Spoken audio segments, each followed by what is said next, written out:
네, 안녕하세요. 주식은 역시 기리기리세 기리씨입니다. 안녕하세요, 이름들. 자, 지금 시간 기준 현재도 코스피와 코스닥이 오르고 있어서 이번 주도 상승 마감할 것 같은데 아마도 많은 분들이 야, 그나마 좀 괜찮다, 숨통이 조금 트인다 이런 말을 하실 것 같습니다. 그렇다면 또 오늘 뉴스는 뭐가 있는지 빠르게 확인해 보도록 할게요. 같이 공부하시죠. 렛츠 기릿!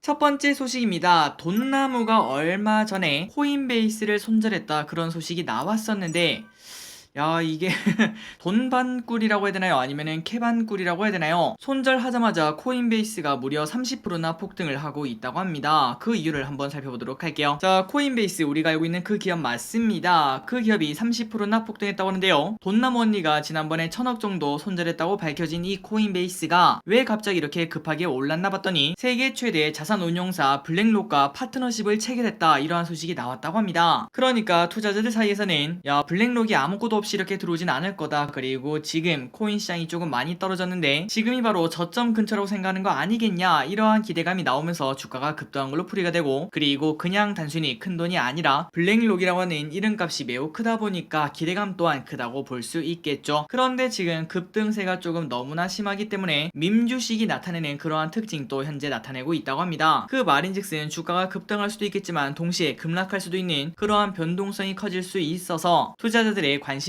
투자자들의 주의는 조금 필요하다고 합니다. 어쨌든 돈나무 언니가, 그러니까 캐시우드 언니가 얼마 전에 손절했다고 했는데 그 기업이 갑자기 급등했다고 하니까 캐시우드 입장에서는 야, 이게 무슨 일인가 싶기도 할 것 같습니다. 다음 소식을 보도록 하겠습니다. 최근 들어 증시가 쭉쭉쭉 오르고 있는데요. 그래서 오늘은 좋은 소식보다는 조금 더 나쁜 소식 위주로 한번 보도록 하겠습니다. 연속적으로 나쁜 소식 몇 가지를 정리해 볼 테니까 기르분들의 생각 정리를 이걸 바탕으로 조금 해보시는 것도 좋을 것 같습니다. 바로 내용으로 들어가도록 할게요. 첫 번째, 골드만삭스에서 아직 증시 저점을 친 게 아니라고 분석이 나왔다고 합니다. 최근 증시는 펀더멘탈이 아닌 시스템 거래 투자자들로 인해서 촉발이 되었다고 하는데요. 그러니까 알고리즘에 따라 움직이는 돈이 기술적인 저점 매수에 나서면서 주가가 올랐다고 합니다. 그러니까 지금 증시 반등은 그냥 알고리즘 매매일 뿐 펀더멘탈이 좋아지는 걸 보고 스마트머니가 들어온 게 아니다, 이렇게 본다는 거겠죠. 그렇기 때문에 골드만삭스에서는 펀더멘탈이 확실히 단단해지기 전까지는 다시 급락이 나타날 수 있다고 주의할 것을 경고를 했다고 합니다. 그러니까 어제 확인했던 이야기와 동일하죠. 최근 들어 나쁘게 보는 사람들은 전부 다 똑같은 얘기를 하고 있습니다. 바로 실적이죠. 실적이 앞으로 더 꺾일 확률이 꽤나 높기 때문에 증시가 바닥을 쳤다고 말하기는 아직은 너무 빠르다라고 해석을 해볼 수 있다고 합니다. 그리고 다른 것도 마찬가지였습니다. HSBC도 마찬가지로 경고. 최근 들어 약세장이 끝났다고 하는 사람들이 많아지면서 그 반대 의견도 동시에 또 많이 올라오고 있는데요. 특히 HSBC도 지금은 근거 없는 희망이라며 주식 비중을 오히려 줄이라고 말을 했다고 합니다. 그리고 모건스탠리도 마찬가지입니다. 여기에 마이크 윌슨이라고 비관적인 사람이 있다고 하는데 이 사람도 기업 실적이 지금 막 악화하는 시점이라며 지금 랠리는 지속이 불가능하다, 이러한 평가를 내렸다고 합니다. 경기 하강 때는 기업 실적이 더욱더 급격하게 하락하기 때문에 얼마 전에 증시가 급락한 게 있으니까 그거 선반영 아냐, 이러한 이야기를 해볼 수 있는데, 하지만 앞으로 실적이 조금 더 꺾인다고 가정한다면은 그 정도로 선반영이라고 말할 수 없고 추가적인 하락도 충분히 고민을 해야 된다고 합니다. 그리고 플러스 오늘 가장 큰 뉴스는 사실 이겁니다. 유가가 90달러가 깨졌죠. 사실 100달러가 깨진 거는 뭐 그럴 수 있다라고 생각을 했는데 90달러가 깨진 거는 조금 의미하는 바가 큰 것 같습니다. 그리고 이렇게 유가가 떨어진 이유는 바로 경기 침체 걱정 때문에 떨어진다는 거, 이게 진짜 중요한 포인트라고 볼 수 있겠죠. 한번 보도록 하겠습니다. 유가가 90달러 아래로, 얼마 전에는 유가가 잠잠해져라, 제발 우리 인플레 좀 잡아주렴, 이렇게 정말 기도할 때가 있었는데요. 그런데 우리가 이제 주식 투자 많이 해보셨으면 아실 겁니다. 세상에서 가장 좋은 거는 급등하고 급락하고 이게 아니죠. 그냥 천천히 안정적이게 움직이는 게 가장 완벽한 지표라고 해야 될까요? 그거라고 볼 수 있을 것 같습니다. 그런데 최근에 기분들이 딱 보시다시피 조금은 급락세를 나타내고 있죠. 하루에 2%, 4% 이렇게 빠지고 있기 때문에 이 결과가 증시에 당연히 영향을 줄 거고 걱정이 또 생길 수밖에 없을 것 같습니다. 그렇다면 유가가 이렇게 급락한 이유가 뭘까요? 일단 어제는 미국에서 원유 재고량이 많이 늘어났다, 이러한 소식에 유가가 급락한 바 있었는데, 그런데 그거보다 지금 더 큰 큰 문제는 바로 경기 침체 때문에 앞으로 수요가 당연히 감소할 거다, 그러한 시각이 정말 많다고 합니다. 그 덕분에 지금 현재 유가가 이렇게 급락을 하고 있다는 거겠죠. 고로 앞으로 유가가 조금 더 떨어지면 떨어질수록 야 이거 경기 침체 공포가 너무 심해진다라는 이야기가 나올 수밖에 없고, 그 말인즉슨 증시가 또 하락할 수 있는 빌미가 될 수 있다라고 생각을 해볼 수 있습니다. 어쨌든 유가가 많이 급락하면서 인플레 걱정은 살짝 덜었지만 그와 동시에 경기 침체 공포가 올라온다는 거, 정말 주식 투자는 어렵다는 걸 한 번 더 생각을 해볼 수 있습니다. 자, 그런데 여기서 한 가지 생각을 해볼 게 있는데요. 자, 유가가 이렇게 떨어지면 떨어질수록 이 부분은 그냥 알고 있으면 좋을 것 같습니다. 우리나라에게는 당연히 유리한 부분이 분명 있습니다. 물론 이것도 복합적으로 생각을 해야겠지만 일단 대부분 유가가 하락하면 하락할수록 무역 적자가 해소된다고 생각하시면 될 것 같아요. 그러니 최근에 무역 적자 때문에 조금 고민이 많은 걸 확인할 수 있는데, 유가도 이렇게 떨어진다면은 우리 기업들의 실적이 또 높아질 거라고 생각을 해볼 수 있고, 그 말인즉슨 그러한 실적을 바탕으로 외국인의 매수가 들어올 수 있는 그러한 증거도 될 수 있을 것 같습니다. 어쨌든 최근 들어 유가가 많이 급락하고 있으며, 그리고 우리 휘발유 경유 가격도 조금 더 잠잠해질 거라고 생각을 해볼 수 있겠네요. 다음입니다. 여기까지 조금 나쁜 소식을 봤습니다. 그러니까 그냥 깔끔하게 실적이 문제구나 라고 생각을 해볼 수 있는데요. 그래서 지금 기름들이 조금 고민이 많으실 것 같은데, 그런데 이거를 바로 해결할 수 있는 전망이 있다고 합니다. 한번 보도록 할게요. 베어마켓 랠리는 10월까지 가능하다. 지금은 주가가 쭉쭉 올라가고 있지만, 그런데 지금의 우리의 관심은 솔직히 말해서 야 이게 뭐 3,000, 3,500 이렇게 갈 것 같지는 않다. 그렇다면 결국 박스 플레이가 나올 텐데, 야 이걸 언제 비중을 줄여야지 잘 줄였다고 소문이 날까? 그리고 개인적으로는 최근 들어 이러한 전망이 정말 많기 때문에 결국은 모두가 슬금슬금 매도를 할 것이고, 그리고 그 매도사가 지속적으로 커질 거기 때문에 주가 상승에 조금 발목을 잡긴 하겠구나라는 생각도 연속적으로 해볼 수 있습니다. 그러니까 전부 다 이렇게 예측하고 있으니까 주가가 올라갈래야 올라갈 수가 없다는 거겠죠. 그런데 여기서 신한금투에 매우 근거 있는 전망이 하나 나왔습니다. 그게 뭔가 봤더니, 자 지금 걱정은 바로 실적이겠죠. 3분기 그리고 4분기 내년 실적이 걱정인데, 그렇기 때문에 지금 이렇게 올라가는 베어마켓을 바로 매도하지 말고 3분기 실적 발표 전까지는 충분히 우리가 그 랠리를 이용을 할 수 있다고 합니다. 그러니까 그 전까지 주가가 슬금슬금 올라갈 거고, 그리고 3분기 실적 발표가 가까워지면 가까워질수록 그때부터는 실적의 부담을 느낀 사람들이 매도를 많이 할 거니까 바로 그때 조정이 나올 수 있다라고 볼 수 있다고 합니다. 그렇다면 3분기 실적이 언제 발표될까요? 맞습니다. 그게 바로 10월이죠. 그러니 결국 일단은 8월까지는 좀 마음을 놔도 된다라는 생각을 한 번 더 해볼 수 있고, 9월 중순까지도 좀 비빌 수 있고, 이제 9월 말 정도 되면은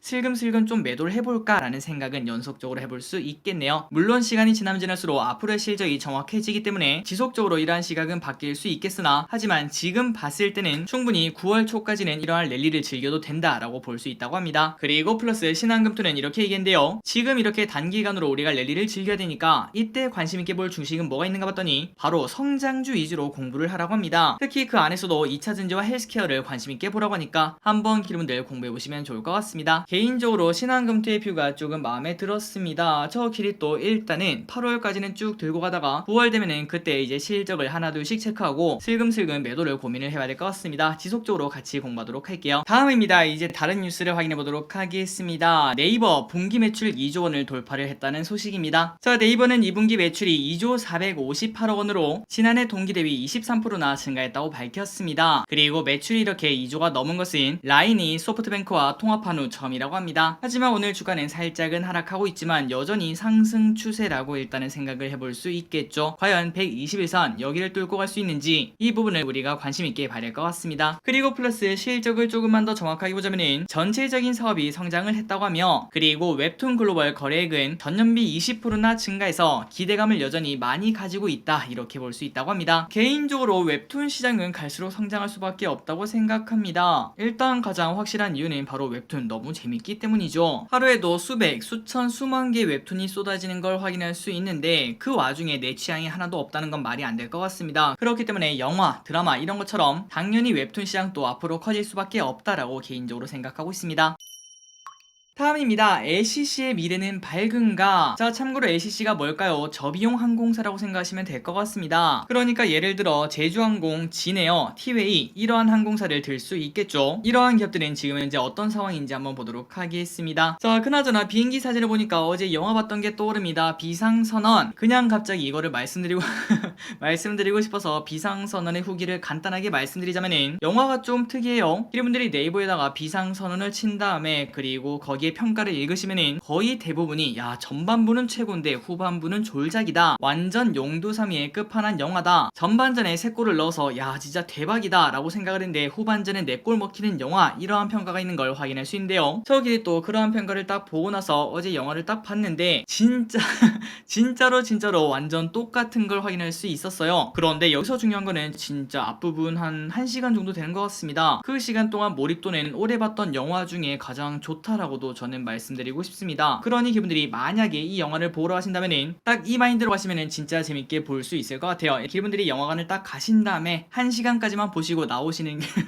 나오시면은 최고의 영화가 될 수 있다. 올해 최고의 영화가 될 수 있다 라고 말씀드리고 싶네요. 자, 쓸데없는 말이 조금 길었네요. 빠르게 내용을 보도록 하겠습니다. 여행을 가려고 하면은 너무 비싸서 그리고 코로나 때문에 쉽사리 떠나지 못하는 사람들이 많습니다. 그러다 보니까 LCC는 잘하고 있나 이런 생각이 조금 들긴 하는데 그 와중에 IBK 투자증권의 리포트가 떴네요. 한번 읽어보도록 하겠습니다. 최근 LCC의 여객 운송 실적은 지속적으로 회복세를 보이고 있다고 합니다. 다행이네요. 제주항공, 진에어 그리고 티웨이 이러한 3사의 7월 합산 여객수는 175만 명으로 한 달 동안 175만 명이 비행기를 탔다고 합니다. 그리고 이 중에 국내선이 아직도 148만 명이라는 거는 여전히 해외를 가는 사람들이 많이 없다라고 볼 수 있겠죠. 그리고 그 와중에 국제 노선은 어디를 많이 가는가 봤더니 바로 동남아시아라고 합니다. 72%로 압도적인 걸 볼 수 있고 그런데 그 이유는 명확하다고 하네요. 그냥 동남아시아를 좋아해서 가는 게 아니라 코로나 방역 수준이 낮고 무사증 여행이 가능한 것이 큰 이유라고 합니다. 그러니까 다른 나라로 여행 가려면은 꽤나 귀찮은 일이 많다고 생각을 해볼 수 있는데 하지만 동남아는 그러한 귀찮음 없이 그냥 바로 갈 수 있다는 소리겠죠. 그 부분 때문에 동남아로 많이 가고 있다고 합니다. 그리고 플러스 앞으로 LCC에 긍정적인 요인이 있다고 하는데 아마도 얼마 지나지 않아서 일본의 무비자 입국이 시작될 수 있다고 합니다. 만약 그런 뉴스가 나오면은 그때 LCC에 관련된 기업이 또 오를 수도 있지 않을까라는 생각은 연속적으로 해볼 수 있겠네요. 한번 LCC 항공사에 공부를 하고 싶다면은 일본의 무비자 입국에 관련된 그러한 뉴스도 확인해보시면 좋을 것 같습니다. 다음입니다. 워터파크 갔는데 돈이 워터로 변했어요. 개인적으로 저기 쓰는 워터파크를 좋아하진 않습니다. 정확하게 말하자면은 더운 날에 사람 많은 곳은 피하고 싶다라는 게 솔직한 감정인 것 같습니다. 어쨌든 그래서 캐리비안 베이도 아직 한 번 또 안 가봤는데 그런데 요즘 가격이 진짜 미쳤다고 합니다. 자, 워터파크에서는 줄을 안 서고 바로바로 놀이기구를 탈 수 있는 워터파크 입장권을 팔고 있다고 하는데 그 가격이 무려 1인당 124,000원이라고 합니다. 진짜 말도 안 되는 가격이라고 볼 수 있겠죠. 그리고 플러스 이왕 거기까지 갔기 때문에 그 주변에서 하루 자고 그 다음에 맛있는 거 먹고 그렇게 1박 2일을 놀면은 인당 30만원이 훌쩍 넘어가는 그러한 가격을 지불을 해야 된다고 합니다. 그러니까 야 이거는 지갑의 부담이 너무 많이 된다라는 생각 해볼 수 있겠죠. 물론 워터파크만 그런 건 아닙니다. 다른 것들도 전부 다 비싼데요. 영화관도 최근 들어 많이 올랐기 때문에 2인 플러스 팝콘 하면은 4만원 시대가 열렸고 야외에서도 치킨을 시킨 다음에 이제 치맥을 해도 치킨 값이 2만원이 넘으니까 2인 기준 충분히 3만원이 훌쩍 넘는다고 합니다. 확실히 물가 상승률이 엄청나구나 라는 생각은 해볼 수 있겠네요. 다음입니다. 다음주에 드디어 소카가 옵니다. 과연 대박일까요? 쪽박일까요? 한번 관련된 뉴스 쓱 보도록 할게요. 드디어 다음주 소카 청약이 시작이 된다고 합니다. 고평가 논란을 현재 안고 있는 소카 과연 어떤 결과가 나올지 한번 쓱 보도록 할게요. 일단은 비교 기업군이 좋지 않다는 평가를 받고 있습니다. 세계적 기업 우버, 리프트, 그랩 이런 기업들이 들어있는 거는 오케이 뭐 그럴 수 있다 라고 볼 수 있겠지만 그런데 한국에 있는 동종업계인 롯데네타는 빠졌으며 그 대신에 자율주행 관련 소프트웨어 업체가 들어있다는 거는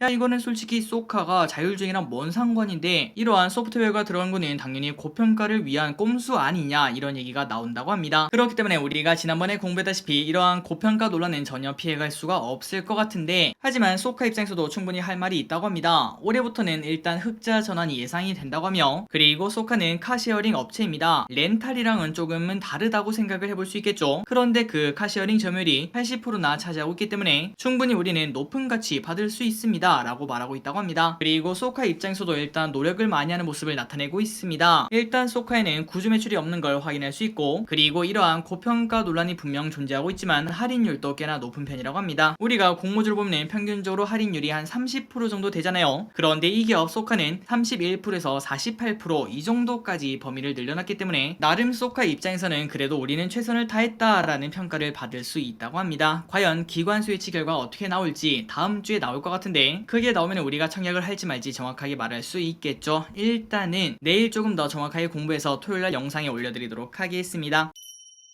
다음입니다. 서울에서 2,200만원이 뿌려졌다고 합니다. 주말을 코앞에 두고 있으니까 한번 재밌는 뉴스 보도록 할게요. 자, 제목 그대로입니다. 노원구에서 한 외국인 남성이 지나가는 행인에게 야, 나 돈 많아 라고 말하면서 돈을 줬다고 합니다. 아니 왜 저기서 저랬을까요? 대구 와서 했으면 제가 바로 받았을 텐데. 그런데 그 행인이 뭔가 이상함을 눈치채고 야, 이거 뭔가 이상하다, 그냥 저 안 받을래요 하고 하니까, 그런데 그 외국인 남성이 아니 왜 날 무시하지 하면서 2,200만원을 그냥 길에다가 뿌렸다고 합니다.